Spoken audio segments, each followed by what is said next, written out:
Bonjour à toutes et à tous. O meu nome é Natália Fomega e sou coautora do projeto Defiado. Estou aqui novamente para vos falar de gramática. E novamente porquê? Porque no ano passado, pelo país fora, demos ações de formação sobre este tema e tivemos direito a partilhas de experiências extraordinárias, mas no fim de cada sessão ficamos sempre com a sensação que haveria ainda muito para discutir e debater. Por isso vamos dar continuidade à ação do ano passado, que guardou o mesmo nome, com o mesmo título, apenas com uma pequena diferença. Não tem 3 pontos de suspensão, tem um ponto de exclamação. Porque desta vez sim, vamos desdramatizar o ensino da gramática. Mas não se preocupem se não assistiram ao webinar do ano passado. Não precisam de ter visto a primeira temporada para acompanhar a segunda temporada. A gramática continua a ser a protagonista. Este webinar será dividido em 2 partes. Na primeira parte, vamos finalmente clarificar quais são concretamente os conteúdos gramaticais que são necessários ser dados e trabalhados no ensino básico. Numa segunda parte, daremos umas pistas, umas propostas para abordar esses mesmos conteúdos de uma forma contrastiva e vocês vão ver, vamos conseguir poupar tempo e também fazer com que a aprendizagem dos nossos alunos seja, de facto, significativa. Aproveitamos, e passo a publicidade, para lembrar que o projeto Defiado segue exatamente esta linha orientadora, esta linha conceitual sobre a gramática e sobre esta abordagem contrastiva. Sempre que eu tento explicar aos meus alunos a importância da gramática para aprender uma língua, faço uma analogia culinária. Aliás, costumo fazer analogias culinárias sempre que tenho oportunidade. Falar uma língua é como cozinhar um prato. E aprender a falar uma língua é como aprender a cozinhar um prato. Precisamos de um bom livro de receitas, no qual vamos encontrar uma lista de ingredientes e o modo de preparação, passo a passo, de como devo misturar, combinar, conjugar sabores desses mesmos ingredientes. Já perceberam? Os ingredientes é o vocabulário, o modo de preparação é a gramática. Ora, vejamos qual era o livro de receitas que nos serviu de base a nós professores, chefes da Brigada da Culinária, para trabalhar a gramática.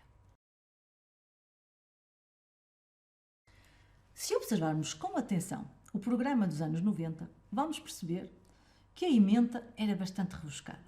No 7º ano e inícios do 8º, dávamos mais ou menos todos os conteúdos gramaticais que hoje damos até ao 9º.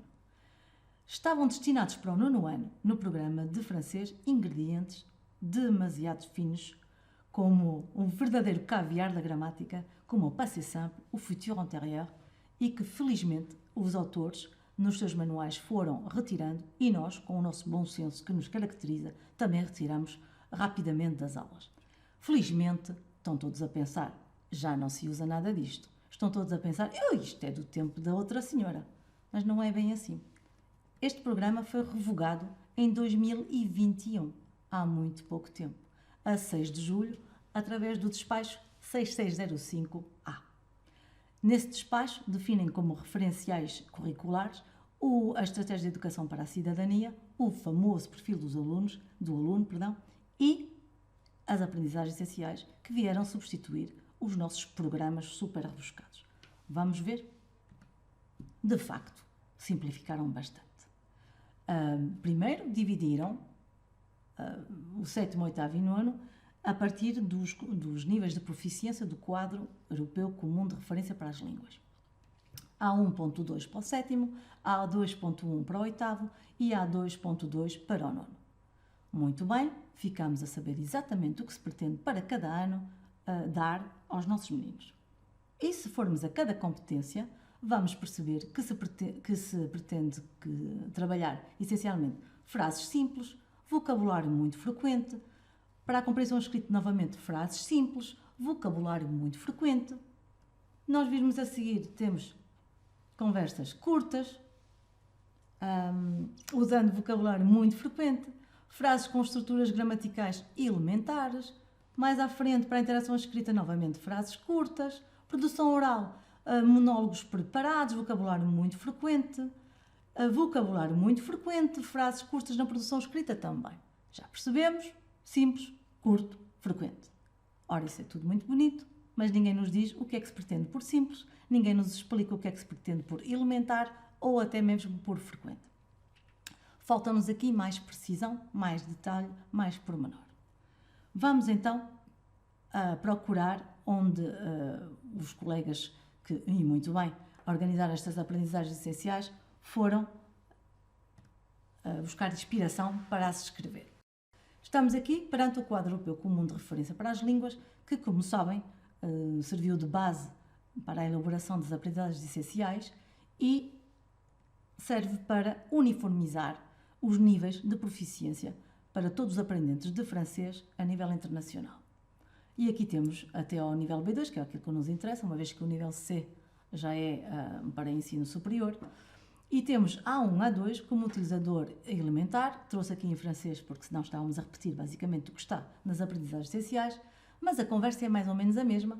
Temos des énoncés très simples, de façon simple, lentement et distinctement, simple et direct, des points essentiels, un discours simple et un contenu essentiel. Ou seja, novamente a mesma história, essencial, simples, direto, mas essencial é o que exatamente? Direto pretende-se como? O que é que se pretende com esta simplificação?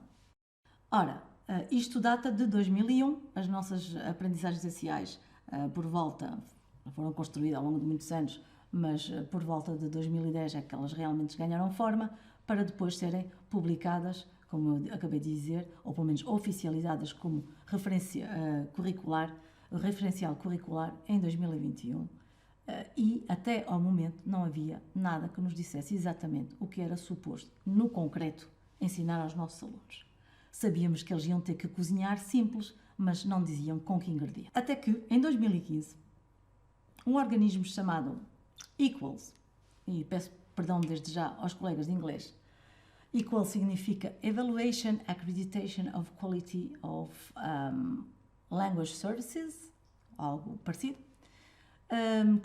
que é um organismo que junta 125 países, mais 26 associados, 125 membros, mais 26 associados espalhados por 33 países, portanto, muita gente, que deu corpo ao quadro comum que acabámos de ver e que, ao fim de uns 15 anos, porque de 2001 para 2015, chegaram à conclusão que um professor e um aluno que quisesse aprender uma língua de forma autónoma precisava de algo bem mais concreto para trabalhar e aprender a língua estrangeira.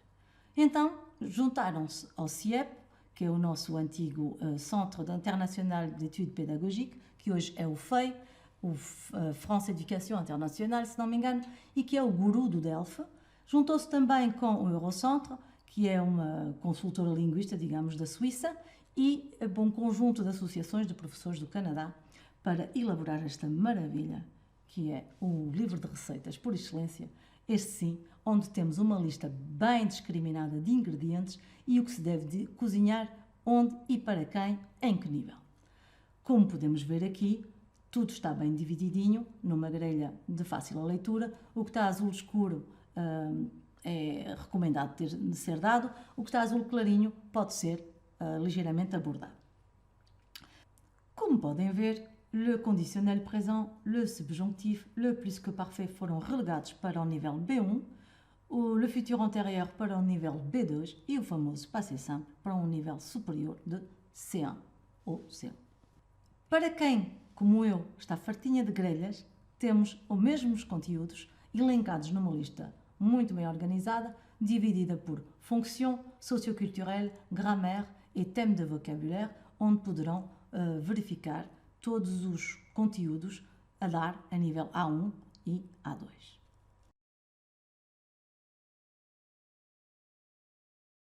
Ora, os nossos cozinheiros já estão bem mais contentes, os pratos são mais fáceis de cozinhar.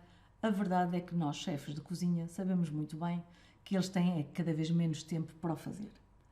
Porquê? Porque os tempos letivos no papel não são os mesmos do que dentro de uma sala de aulas e o tempo que sobra para realmente trabalhar não é muito.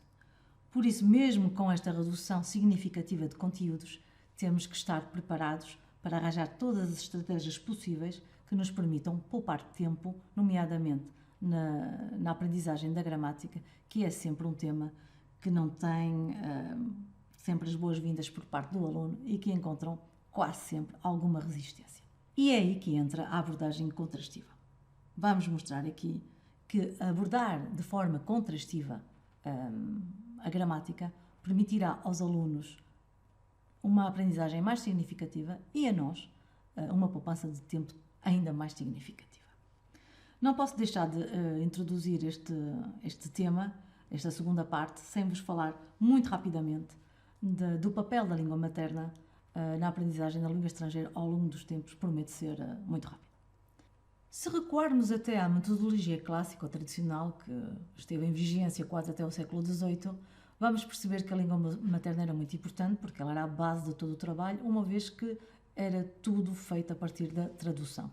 Aliás, a língua estrangeira não era um fim em si mesmo, era mais um meio para chegar ao conhecimento. Traduzíamos textos religiosos, científicos, literários, e não nos preocupávamos tanto em usar a língua estrangeira para comunicar. Portanto, era um método tradicional, a língua materna era muito bem-vinda e usavam-na à exausta. Há uma prevalência, claramente, da competência escrita, da leitura e da tradução. Quando começa a surgir a noção de identidade, de nação e também a ascensão da burguesia, o aumento das relações comerciais entre países, há uma necessidade urgente das pessoas aprenderem a comunicar em língua estrangeira. E então passa-se exatamente para o oposto, que é os métodos diretos, audio-orais, audiolinguais, a partir do século XIX, século XX, e que baseiam-se essencialmente nas competências orais, em repetição exaustiva, imitação de estruturas autênticas, mas completamente descontextualizadas, para as pessoas aprenderem rapidamente uma língua, inicialmente, como eu disse, por razões comerciais, mais tarde por razões bélicas, porque com as guerras mundiais é necessário perceber o que é que diz o inimigo, e aqui, para que esse input massivo não seja perturbado pela língua materna, a língua materna é totalmente diabolizada. É também nesta altura que aparece o behaviorismo e o estruturalismo, e no estruturalismo começa a primeira análise contrastiva. Só que essa análise contrastiva é feita a montante, é feita em gabinete por especialistas que vão comparar dois sistemas linguísticos e deles vão extrair o que difere e o que converge, ou seja, o que é igual entre as duas línguas e o que é diferente. E vamos trabalhar muito o que é diferente, esquecer o que é igual e repetir, fazer exercícios repetitivos para exorcizar tudo o que pode advir da língua materna. A língua materna não é de todo bem-vinda. Mais para a frente, a partir dos anos 70, quando o mundo se transforma em aldeia global, há uma necessidade quase intrínseca de comunicar. E aqui vamos continuar a apostar nas competências essencialmente orais, mas já lhe acrescentamos uma noção de semântica, de funcionalidade, uma utilidade. Se bem se lembro, houve aí uma moda das tarefas finais, da abordagem por tarefas, sempre ligadas às situações da vida cotidiana, e a língua permitia agir. Aliás, o quadro europeu de referência segue a abordagem acional, ou seja, a língua não serve só para comunicar, serve um bocadinho mais do que isso, serve para comunicar e para agir. Ela é útil para a nossa ação. Há aqui uma prevalência da língua estrangeira, mas não se descura de todo a língua materna e aceita-se tacitamente que ela faz parte da aprendizagem. A língua materna, a partir do quadro, e como o próprio quadro indica, como vocês podem ver, os fatores contrastivos são de grande importância. O próprio quadro reconhece a importância dessa análise contrastiva e reconhece nela a utilidade que ela pode ter para rentabilizar a progressão do aprendente. O que é que isto quer dizer? Significa que se o aluno, porque é importante, desculpem, mas é importante assumirmos que o aluno traduz. Na sua cabecinha, em níveis de iniciação, ele traduz. Isto de pensa em francês não existe. Um menino que começa a aprender, uma menina, que começa a aprender a língua francesa ou uma língua estrangeira, Ou ele traduz mentalmente, mesmo que seja de forma inconsciente. Eu sou francófona e levei anos até pensar em português e outros tantos a sonhar em português. Portanto, leva o seu tempo. E enquanto nós estamos nestes níveis de iniciação, é natural que ele recorra à tradução. E não podemos ignorá-lo.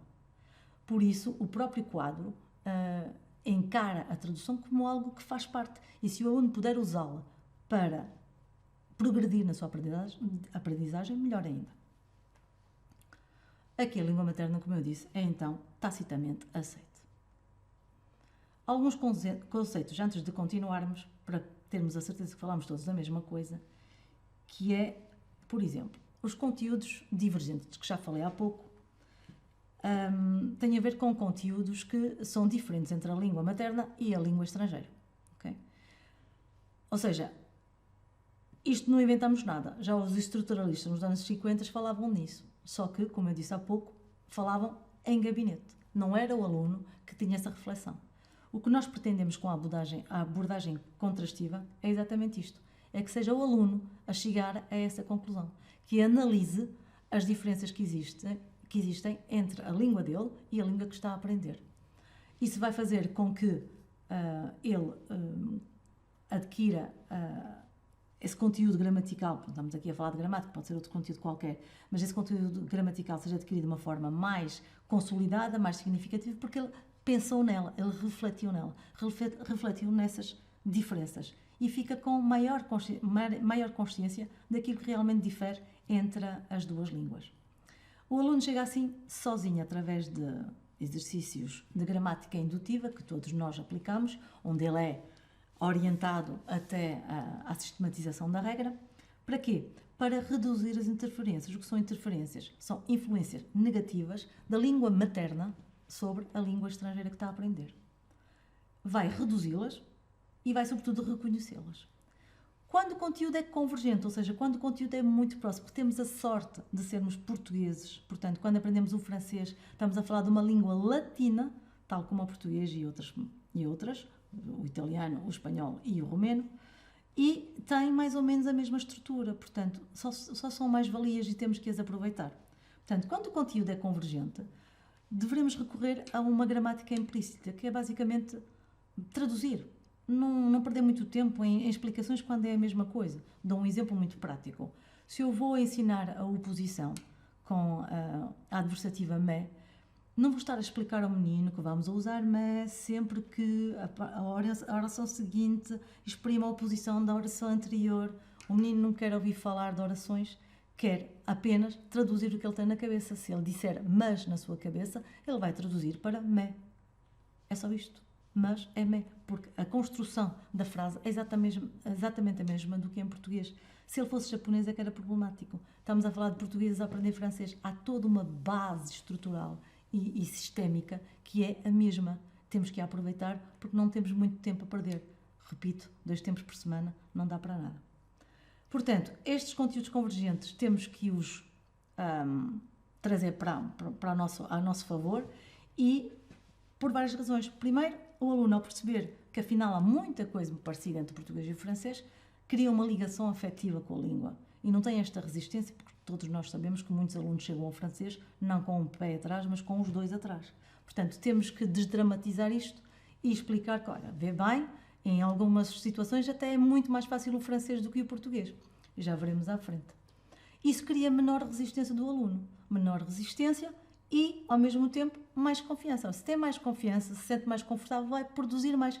Vai errar, de facto, mas vai aprender e não vai ter medo, porque a língua é próxima. Portanto, os conteúdos convergentes não devem ser deixados de parte, devem ser realçados e explicar sempre ao menino, estás a ver? Isto é mais fácil do que em português. Ou é tão fácil como o português, ou é muito próximo do português. E sempre realçar e estreitar esses laços entre a língua estrangeira, nomeadamente o francês, e a língua materna. Para nós, claro que nós também ficamos a ganhar, há uma economia de tempo enorme, porque ele vai... ele não. Todos os conteúdos gramaticais que são convergentes, vamos dá-los de uma forma muito mais leve, não vamos perder tempo com exercícios intermináveis de uma coisa que funciona da mesma maneira em português. Eu estou-me a lembrar, por exemplo, do imperfeito. Não vou estar a explicar ao menino que o l'imparfait utiliza-se com ações que duram no passado ou repetidas no passado. Não, l'imparfait usa-se quando usa imperfeito em português. Ponto. Vamos seguir em frente. Agora sim.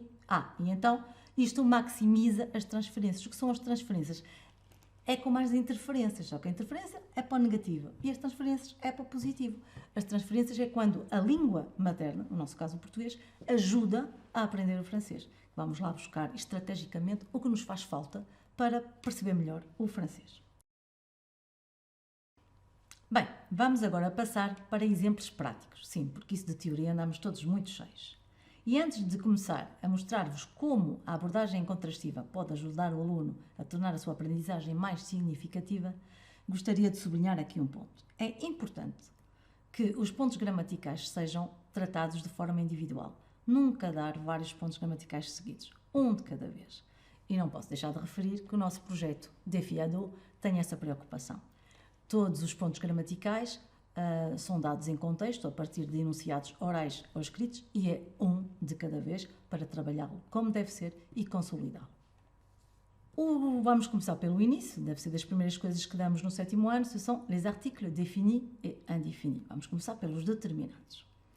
Ora, vou passar a fase do ensinar ao menino que le lale significa o a, os as, que correspondem aos nossos artigos definidos, que a, une, de corresponde aos nossos artigos indefinidos, e que nisto é até bastante parecido e eles aprendem com alguma facilidade. E vamos também ensinar aos meninos que o nome em francês tem sempre um determinante.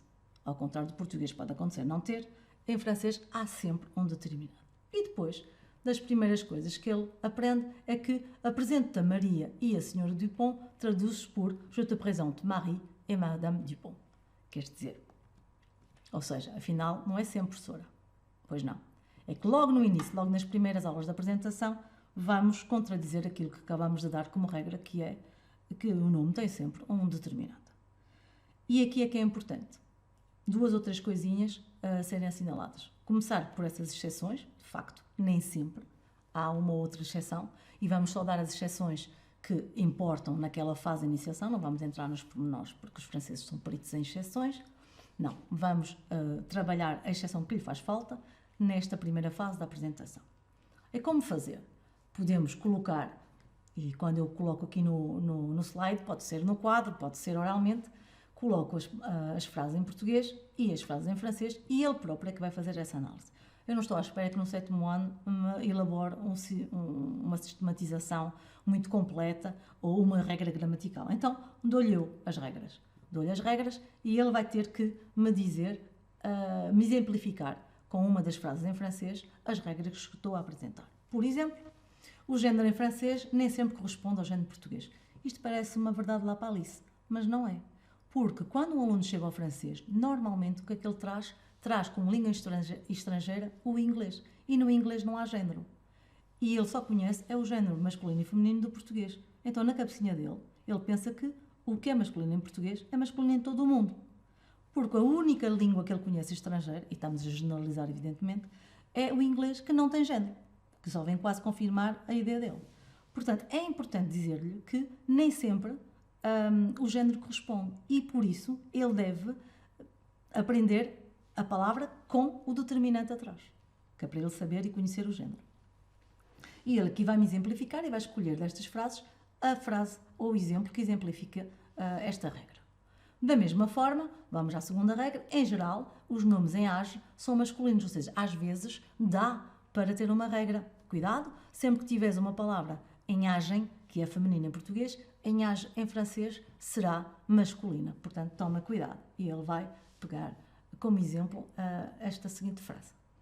Finalmente, os nomes em francês são sempre precedidos por um determinante, coisa que já lhe dissemos, mas há exceções e vamos dar só as exceções que ele precisa para a primeira fase da apresentação, que são os nomes próprios, os títulos e os endereços. E ele vai exemplificar com isto. E fazemos alguns exercícios logo de seguida, orais ou na escrita ou no quadro, exercícios de tradução, muito simples, para ele perceber, cuidado, pelo menos para ele ter essa percepção, não é a mesma coisa. Outro apontamento que eu quero deixar aqui é relacionado com o facto de às vezes acharmos que é tão óbvio e não é. O uso do apóstrofo. O apóstrofo em francês é de uso obrigatório. Isso parece para nós, professores, óbvio. Claro que é obrigatório, em frente a vogal e a mudo, já sabemos a regra de cor. Os meninos também decoram isso. Mas depois, na prática, ficam na dúvida se devem ou não pôr, porque para eles o apóstrofo é algo facultativo. Porque em inglês era facultativo. Colocavam se quisessem. E aqui não é. Portanto, é importante sublinhar o facto do apóstrofo ser facultativo. Um apóstrofo que ele não conhece. Só vai conhecer no nono ano quando estudar os Lusíades. E quando alguém o obrigar a escrever nos Lusíades, é na apóstrofo os Lusíades. E aí vai conhecer o apóstrofo. Não é um sinal gráfico que ele conheça bem. Portanto, é um pequeno pormenor que às vezes não conseguimos entender como é que uma coisa tão simples ele erra tantas vezes, exatamente por causa disto. Vamos continuar com os artigos. Ora, não sei como é que vocês dão, mas eu dou assim, ou dava assim. Dava várias frases com os artigos contraídos. A plus le é o, de plus le du, a plus le AUX e de plus de le D. E dava assim um quadro e ele, por gramática indutiva, ia preencher o quadro, tudo muito bem, ia conseguir. E se eu lhe desse alguns exercícios para fazer a seguir, acertava em todos. O bom aluno, claro. O aluno razoável conseguia acertar em tudo, porque isto era muito fácil a entender. Só que o que parece óbvio, mais uma vez, não é. Não são os artigos contraídos que dão trabalho a um aluno português. Porque, na cabeça dele, quando ele olha para isto, je vais ao cinema, ele vai traduzir je vais ao cinema, ou eu vou ao cinema. Está tudo muito bem. Tu vens do conservatório. A Sofia vai aos Estados Unidos. O meu pai voltou dos Açores. Não lhe dá grande problema, não lhe traz grande problema. O que lhe traz grande problema são estas. Je vais à la piscine. Porquê? Porque ele vai dizer je vais à piscine. E vai dizer je viens da académie. E a Sophie va à école. Porque o que é diferente com o português não são os contraídos, são os descontraídos, ou seja, aqueles que não contraem. Esses é que realmente são diferentes do português. E esse que nós normalmente não damos com tanta insistência porque não temos que contrair nada, são de facto aqueles que deveriam ter mais um bocadinho a nossa atenção e a dos nossos alunos. E fazermos o mesmo exercício de gramática indutiva, onde ele vai completar um quadro, vai chegar sozinho à sistematização da regra, mas em vez de nos focarmos nos contraídos, porque nós é que partimos do princípio que como contrai há de ser mais difícil, não, temos que ver aquilo que é mais próximo ou mais longe, neste caso mais longínquo do português. O mesmo acontece com os partitivos. Os partitivos são sempre muito difíceis de se dar porque não existem em português. E aqui temos mais 3 exemplos. Eu propositadamente coloquei exemplos, normalmente damos os partitivos com a comida, mas eu propositadamente coloquei exemplos diversificados, para não acharem que eu só penso em comida, embora seja verdade. Tu veux de l'eau, du jus ou de la limonade? Il faut du courage ou de la persévérance. Nous n'avons pas de devoir pour demain. Aqui temos vários exemplos de partitivos e poderíamos fazer como eu fiz sempre, dar-me um quadro dos partitivos para completar, onde ele vai perceber facilmente que aqui ponho o du, ali o de lá, o de L apóstrofe devant voyelle ou H muet, o D no plural já lá estava, o de L apóstrofe na forma negativa, está aqui tudo muito condensado, está tudo muito bem, o bom aluno vai estudar, vai saber perfeitamente preencher este quadro, vai preencher os espaçozinhos em branco nos textos, vai tirar 100%, tudo maravilhoso, mas quando ele tiver que produzir um enunciado, seja oral ou seja escrito, ele vai dizer je mange soupe tous les jours. Porque ele não vai se completamente esquecer de je mange de la soupe, porque ele na cabecinha dele aquela partícula não está. Então, vamos parar e vamos traduzir. Vamos traduzir e vamos traduzir por tu veux de l'eau é tu queres água. Não tem nada. Ok? Em português não tem nada. Em francês tem de là. Tu queres sumo. Em português não tem nada, não tem nenhum determinante. Em francês temos tu veux du jus. E pô-mo a pensar e a sistematizar essa diferença. Pode ser oralmente, pode ser no quadro, pode ser no slide, pode ser no caderno. O importante é que ele pare para pensar no assunto. E que ele pense que em português os partitivos não têm correspondência lexical, não são traduzíveis. Para exprimir a quantidade indeterminada do nome, simplesmente não usamos nada, não usamos determinante nenhum.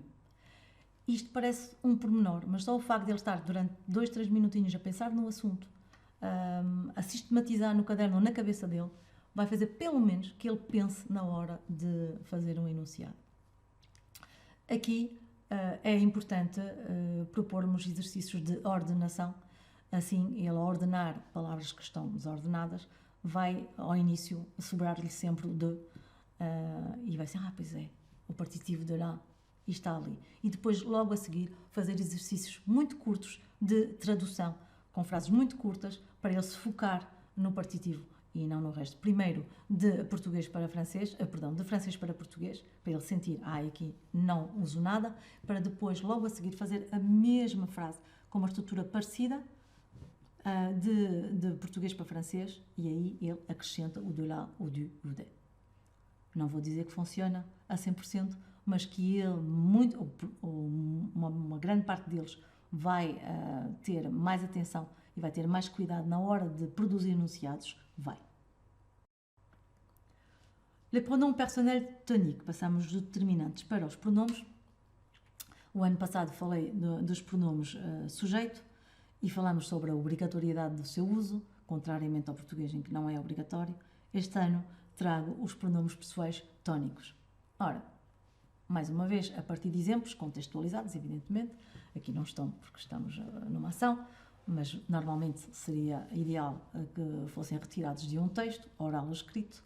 Portanto, coloco aqui. Evidentemente, vou me focar naqueles que são realmente diferentes do pronome pessoal sujeito e facilmente eu preencho uma grelha com eles.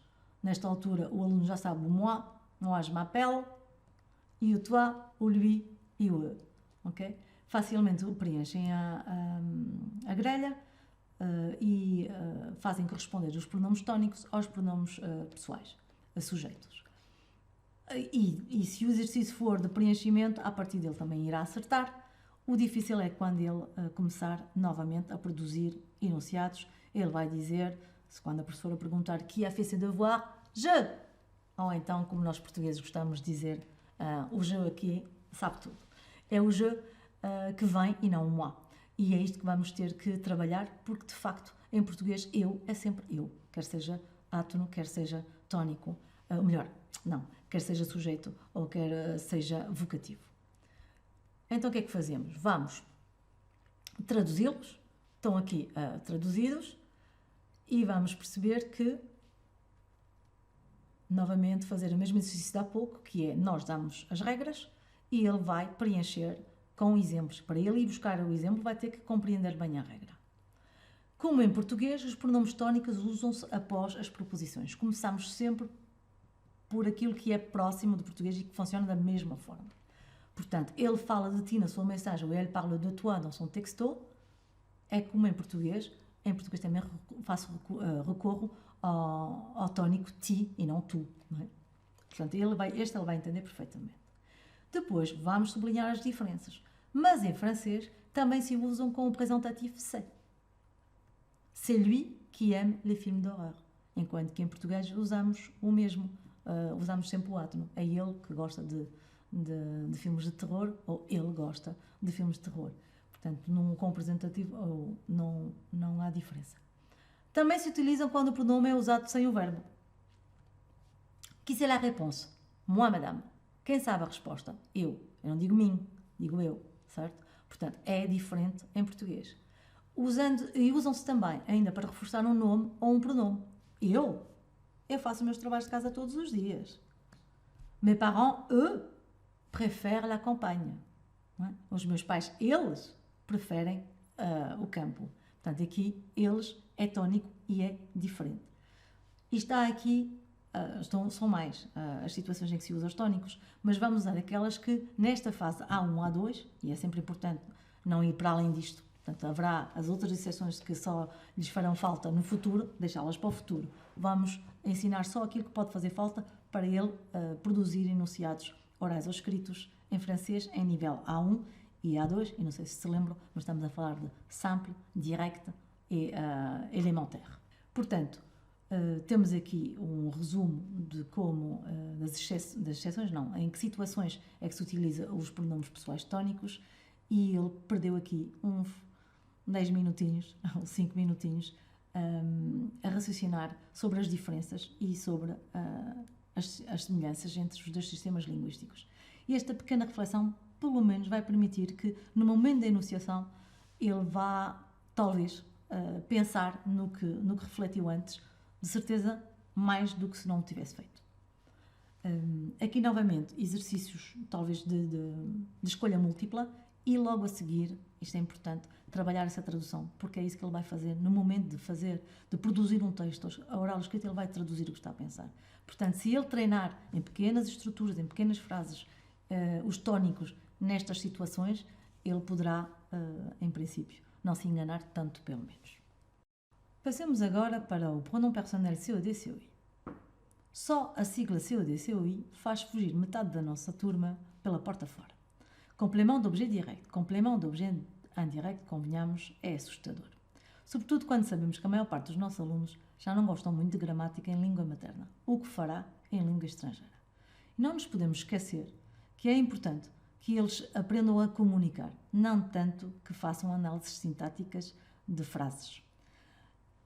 Isto não quer dizer que eu não gosto de gramática, eu adoro gramática, por isso estou a fazer uma ação sobre ela, mas temos que ser pragmáticos e percebermos que quanto menos nós entrarmos nestes pormenores sistémicas da língua e formos mais diretos à parte comunicativa, mais facilmente o aluno apreenderá o conteúdo gramatical. Portanto, podemos sumariar les pronoms personnels COD-COI, mas só isto. A partir daqui, e até podemos explicar a partir de exemplos que o lá vai substituir a COD no feminino, que o lui vai substituir a um COI no masculino singular, etc. E por aí fora, e preencher este quadrozinho, preenchê-lo já, porque facilmente ele vai preencher o quadro com os dados que obtém dos exemplos propostos, e a partir daqui, mais uma vez, o bom aluno, se fizer um exercício a partir da COD-COI, vai facilmente ter uma boa nota, mas na hora de produzir um enunciado, com certeza não se vai estar a lembrar se está a utilizar a COD ou a COI, como nós não nos lembramos quando falamos a nossa língua materna. Portanto, o que importa aqui é ver como é que ele vai estruturar a frase na sua cabeça em português antes de a reproduzir em francês. E para isso recorremos à tradução e vamos mostrar que il la raconte trop vite, ele conta demasiado depressa, elle lui a exposé son problème, ele expôs-lhe o seu problema, ne l'utilise pas en cours, não o utilize em aula, donne-leur ton adresse, dá-lhes a tua morada. E ele vai perceber aqui a tradução de cada um. E é isso que ele precisa de saber. É como ele se traduz, não a função sintática que desempenha na frase. Para isso tem as aulas de português e algum tempinhos a mais, não muitos, é verdade, para trabalhar as funções sintáticas. Comecemos por ver o que é próximo de português. O me, o te, o nos, o vos são bastante parecidos. Portanto, a primeira e a segunda pessoa não irão por grandes problemas, por isso é que na maior parte dos manuais trabalha essencialmente a terceira pessoa, porque é aquela que difere mais do português. Je te comprends, eu compreendo, te é igual. Portanto, vamos nos focar na terceira pessoa e tentemos não perder tempo a explicar que le é um pronome. O le é o, e a lá é a, e le é os e as. Ele já os conhece, os artigos definidos. Pouco importa se na hora de traduzir na sua cabeça, ele não está a pensar se está a usar um artigo ou se está a usar um pronome. Ele tem que pensar que na tradução dele é o, as. Portanto, os, as, le, o é le e a é lá. Um bocadinho mais complexo para o lui e para o leur, o lhe e o lhes. Mas demos isso em tradução e será muito mais fácil para o aluno. O que temos que trabalhar aqui não é tanto o pronome, é a sua colocação. A grande diferença entre português e francês é onde ele se coloca. Embora hoje, com a influência do português do Brasil, cada vez mais presente aqui em Portugal e nas nossas aulas, não é assim tão difícil ao aluno habituar-se ao pronome COD-COI antes do verbo. Mas vamos fazê-lo pensar um bocadinho e, a partir destes exemplos que eu tenho aqui, ele chegar a esta conclusão e sistematizar ele, por gramática indutiva, uma regra, que é ao contrário do português, os pronomes pessoais COD-COI franceses colocam-se antes da forma verbal, salvo no imperativo afirmativo, como está ali no exemplo. Aqui, mais importante do que ele aprender a colocá-lo, porque já percebemos que graças ao português do Brasil ele vai fazê-lo de uma maneira bastante fácil, é mostrar-lhes que o pronom personnel COD, COI em francês é muito mais fácil de utilizar do que em português. Porque em francês não há mesoclíticos, enclíticos, proclíticos, não há faluía, dir-lhe-ia, não há nada disto. É le, la, le, mais verbo. Lui, leur, mais verbo. Está feito. Portanto, e insistir nesta simplicidade. Insistir que, sim, o português é muito mais complexo neste ponto gramatical do que o francês. Isso vai permitir novamente esta relação afetiva com a língua. Aqui, mais uma vez, propomos exercícios de ordenação para ele saber onde é que se coloca, portanto, antes do verbo, e logo a seguir traduções muito fáceis, e vão perceber que os alunos, assim, sem complicar, sem misturar siglas, ele vai ter uma abertura maior para a recepção deste novo conteúdo gramatical. E já que estamos a complicar, vamos complicar mais um pouco e vamos falar de pronom relativo qui, que. Ora, aqui é a mesma coisa, posso dar as frases, sempre retiradas em contexto, com os pronomes relativos bem destacados, nunca esquecer que estamos numa era muito visual e os nossos jovens são muito visuais, portanto usar muitas cores, e preencher um quadro. É claro que podemos preencher um quadro como este e dizer que o qui substitui um sujeito, que o que, ou que o apóstrofe remplace un complément d'objet direct e que o pode remplacer un complément de temps ou un complément de lieu. Podemos fazer isto e o aluno que estuda e que até percebe um bocadinho de gramática vai conseguir fazer isto sem problema nenhum. O problema é que a maior parte não sabe o que é um sujeito, a outra parte não sabe o que é um complemento direto e, afinal, ele fica encravado não por causa do francês, mas por causa de noções de gramática básicas. E nós não temos tempo, na maior parte das vezes, de lhe explicar de novo o que é um sujeito, o que é um complemento direto, etc, etc. Portanto, mais uma vez, vamos fazer apelo à pragmática e sermos o mais práticos possíveis. Vamos colocar a tradução ao lado e vamos deixá-lo refletir e ver como é que se traduz qui, como é que se traduz que, como é que se traduz o. E ele vai chegar à conclusão que os pronomes que o u não vai ter problemas, mas que o qui, o que, o que, em português traduzem da mesma forma. Tem exatamente a mesma tradução, que é a tradução que. Em relação ao u não vai ter problema, vai perceber que quando tem valor de lugar traduz-se por onde e quando tem valor de tempo traduz-se por em que. Agora, continuamos com a batata quente na mão, que é como é que fazemos com o qui e com o que. A única maneira que eu vejo prática será de ele perceber que o qui, sempre que é seguido de verbo, será, ou melhor, na sua tradução, o que, quando é seguido de verbo, é traduzido por qui, e o que, quando não é seguido de verbo, é traduzido por que. É uma dica que funciona em 99% das vezes. Aliás, ele funciona quase sempre, com exceções de pronomes que colocamos antes do verbo, que não são pronomes sujeitos, são pronomes COD, mas ele não vai saber, e se nós pusermos no texto uma frase do género l'homme qui nous parle, ele não vai saber responder que é aqui, vai colocar o que, porque vê lá um nu e pensa que é um sujeito. Portanto, vamos tentar não complicar nos testes e pôr frases que sejam bastante acessíveis para o aluno e que sigam uma regra geral e não uma exceção, porque de facto o que mais verbo é em 99% dos casos. E é uma dica para ele não ter que perder tempo a pensar se é um sujeito, se é um complemento direto e não ser encravado ali na realização do seu exercício por falta de noções básicas de gramática. Nós queremos é que ele comunique corretamente em francês.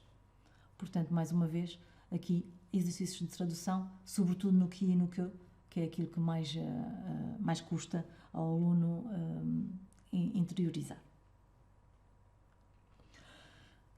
Bem, o pináculo da complicação em francês, estamos no passé composé, que dava só por si direito a ações de formação durante umas 4 horas, mas nós aqui só vamos falar da formação porque é, sobretudo nela, que reside a grande diferença com o português. Colocamos frases com o auxiliar e o participe passé com cores diferentes, repito, o visual aqui é muito importante, e pomos o aluno a chegar sozinho ou empurradinho até à formação do passé composé. E aqui ele vai perceber que o passé composé forma-se com o auxiliar être ou avoir e o participe passé. Um exercício assim, com as palavras para colocar no sítio certo, e ele fica todo contente a pensar que chegou à regra sozinho. E podíamos ficar por aqui e ele vai fazer os exercícios, aquele que se der ao trabalho de decorar os verbos com être, os participes passés todos irregulares, até vai conseguir tirar 100%. A verdade é que mesmo esse, quando for elaborar um enunciado em língua francesa, vai usar um verbo, porque na cabeça dele ele vai dizer tu fizeste e ele vai dizer tu fais. Ou vai dizer tu partis, ou nous partis, ou je mangeais, porque ele não vai usar os dois verbos. Se for logo a seguir ao exercício até pode ser, mas se for uma semana depois, já se esqueceu e vai traduzir o tempo simples. Portanto, a primeira coisa que temos que fazer é comparar como é que se conjuga o pretérito perfeito em francês e em português e chegar à conclusão que o passé composé, como o próprio nome indica, é um tempo composto e corresponde ao pretérito perfeito simples. Se estivermos um bocadinho mais adiantados, estivermos a fazer uma revisão do passé composé e já estamos com a negação também já dada, podemos também aqui, a partir destes exemplos, perceber que na forma negativa os advérbios de negação colocam-se antes e depois de l'auxiliaire, com exceção de ne personne, que se colocam depois do participe passé. Portanto, isto são pequenas conclusões às quais ele pode chegar sozinho ou um bocadinho orientado por nós, para perceber que a grande diferença entre o passé composé em francês e em português é que ele não corresponde a duas formas verbais, a um tempo composto, porque nós também os temos muitos tempos compostos, e que se compõem exatamente da mesma maneira, que se constroem também com um auxiliar ter e um participe passado, mas não correspondente ao passé composé. Portanto, devemos trabalhar esta parte e aconselhamos a que o passé composé seja dado em 3 partes. A primeira é consolidar bem a formação do passé composé em 2 formas verbais, auxiliar mais participe passé. Numa segunda parte, trabalhar o passé composé com auxiliar avoir, que são 90 e tal por cento dos verbos, 99% dos verbos são conjugados com auxiliar avoir. E numa terceira parte, então aí sim, estudar os verbos que se conjugam com être e o acordo do sujeito, porque sabemos que com être o participe passé faz acordo, concorda com o sujeito em género e em número. E aqui, no que diz respeito, e este é um parênteses, no que diz respeito ao passé composé, com o auxiliar être, todas as mnemónicas são bem-vindas, todas são válidas, quer vocês usem o maneta, o mantas, o amant, tem uma série deles, ou até um que eu aprendi o ano passado numa ação de formação, nesta ação em Aveiro, que era Mrs. Van der Trump, que cada letra correspondia a um verbo que se conjuga com être. Quando a colega me deu essa dica, eu olhei para ela e pensei, nunca na vida me vão lembrar desse nome, e a verdade é que ainda hoje o digo, portanto, por algum motivo que me ultrapassa, funciona. O que eu quero dizer com isto é que todas as mnemónicas são válidas, desde que funcionem, desde que o menino se lembre quais são os verbos que se conjugam com être, mesmo que seja a casinha, a tradicional casinha que toda a gente diz, estou farta de ver a casinha. A verdade é que a casinha funciona, ainda por cima são tão visuais que eles veem a casinha e veem o menino a chegar, a subir, a cair, e sabem que esses verbos se vão conjugar com être. Portanto, tudo vale, o que importa é que funcione. Ainda em relação aos tempos compostos, e no que diz respeito a exercícios, aqui é muito importante nesta primeira fase da formação, dar exercícios de tradução para ele perceber que é 2 formas verbais em francês para uma forma verbal em português. Se eles vos disserem, esses franceses são tão esquisitos, lembrem-lhes que somos os únicos de origem latina que não temos um tempo composto para o pretérito perfeito. Os espanhóis têm, os italianos têm, os romanos têm, okay? E os franceses têm. Portanto, só nós é que não temos um tempo composto para o pretérito perfeito. Portanto, trabalhar esta diferente formação do verbo e só depois trabalhar o auxiliar avoir e depois o auxiliar être, por grau de dificuldade e também por grau de uso, porque o avoir usa-se muito mais do que o être. Depois, outro aspecto importante no que diz respeito aos verbos, é sempre importante introduzir um verbo em francês a partir de atividades lúdicas, que sejam palavras cruzadas, que sejam jogos, se tiverem acesso à internet e recursos digitais. Portanto, introduzo sempre quebrar o gelo da conjugação com umas palavras cruzadas, uma sopa de letras. A primeira achega à conjugação de qualquer tempo, fazê-la de forma lúdica para quebrar o gelo. Também nos exercícios, não esquecer colocar sempre 2 espaços para preencher, para ele perceber logo, visualmente, que são precisas 2 formas verbais para construir o passé composé. Chegamos ao nosso último ponto prático, as perífrases verbais, e vamos ver aqui um exemplo de um conteúdo convergente, ou seja, um conteúdo que é similar ao português e que se constrói da mesma forma. Portanto, podemos aqui ver estas perífrases verbais du passé récent, du futur proche e du présent progressif. Podemos simplesmente colocar esta tabela, aqui claro tem os 3 juntos, nós nunca damos os 3 juntos, mas é um exemplo para cada um, em que nós facilmente levamos o aluno a preencher esta tabela com os verbos e chegar à conclusão da formação de cada uma da perífrase verbal. Portanto, o passé récent forma-se com venir, o présent progressif com être e o futur proche com aller. São estruturas fixas, eles basicamente têm que saber conjugar être, venir e aller e correspondem a perífrases verbais muito próximas em português. Venir de, acabo de, um bocadinho diferente, sublinhar aqui o facto de não se diz venho de, não tem o mesmo significado, acabo de, algo que terminou há pouco. Être en train de, estou a fazer, estar é equivalente a être en train de, uma expressão um bocadinho mais longa, mas que com 2 ou 3 traduções eles interiorizam com alguma facilidade, e o mais que usual, ir mais infinitivo, ou aller plus infinitif, que nós usamos imenso em Portugal, em português, em substituição do futuro, porque raramente nós usamos o futuro simples. Poucas são as pessoas que dirão amanhã participarei da manifestação. A maior parte irá dizer eu vou participar da manifestação. E fica aqui a dica. Para dar as perífrases verbais, podem ser dadas muito facilmente com uma pequena conclusão. Mais uma vez tenho aqui as 3, é uma de cada vez. A perífrase verbal e preencher aqui escolhendo a opção certa, para realçar o facto da perífrase verbal venir plus infinitif, ou venir de plus infinitif, corresponde ao acabar de plus infinitif em português, e expressa exatamente a mesma coisa, um evento que acaba de ocorrer. Era aqui o que eu queria dizer há pouco com os conteúdos convergentes. Não vamos perder tempo a explicar como é que, o que quer dizer venir de, é só dizer que se traduz por acabar de. Eu acabei de ler um livro, eu acabei de cozinhar e eu acabei de comer, por exemplo. Ou então a perífrase être en train de, mais usada, que corresponde a estar a, e explicar que é só decorar o en train de mais infinitivo, porque depois é só conjugar o verbo être, que eles já sabem de cor, os que sabem, desde o 7º ano. E depois temos a perífrase aller, como eu disse há pouco, das mais comuns, tanto em francês como em português, para se exprimir no futuro, porque é muito mais fácil falar em futur proche do que em futur, tanto em português como em francês.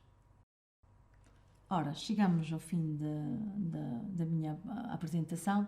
Espero que não tenha sido muito maçudo, mas não posso terminar sem trazer algumas conclusões. Portanto, com esta abordagem contrastiva, os nossos alunos, ao tomarem consciência da proximidade entre as 2 línguas, vai criar aquilo que eu expliquei há pouco, uma relação afetiva, vai se sentir mais próximo da língua, não lhe vai ter medo, même pas peur de la grammaire, ele vai sentir-se mais em confiança, mais confortável, e ele, confiante, produzirá mais, repito, vai fazer erros, mas faz parte da aprendizagem, vai errar, vai aprender, vai tomar consciência dos seus erros, vai corrigir-se, e tudo isto feito por ele, portanto, vai ter obrigatoriamente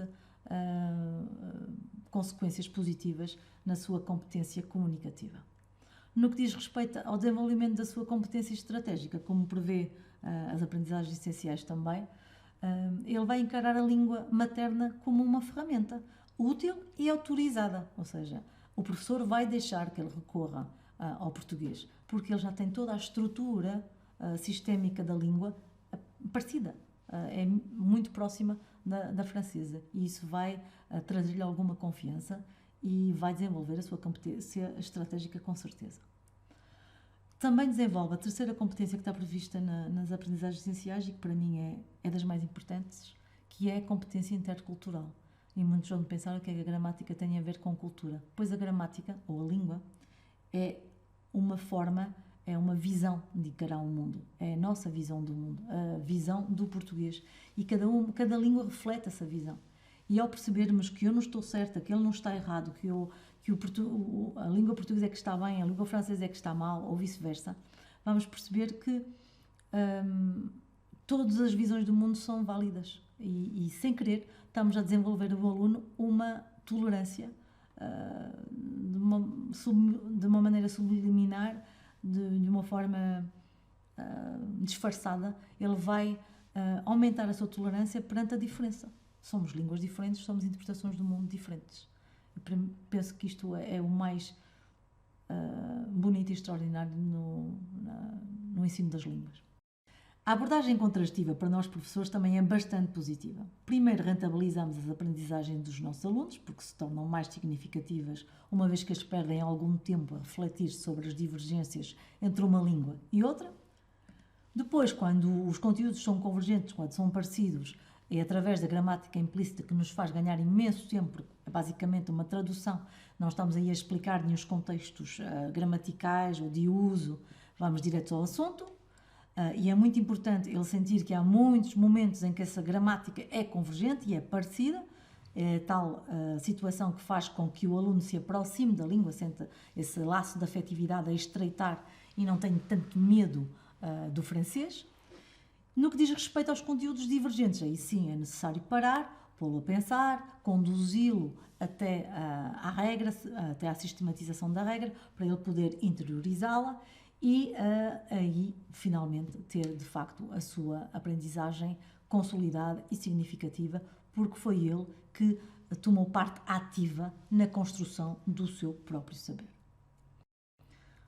E com isto despeço-me, agradeço a atenção, espero mais uma vez não ter sido demasiado maçuda.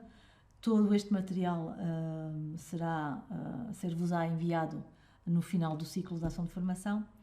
Até breve e obrigada. Merci.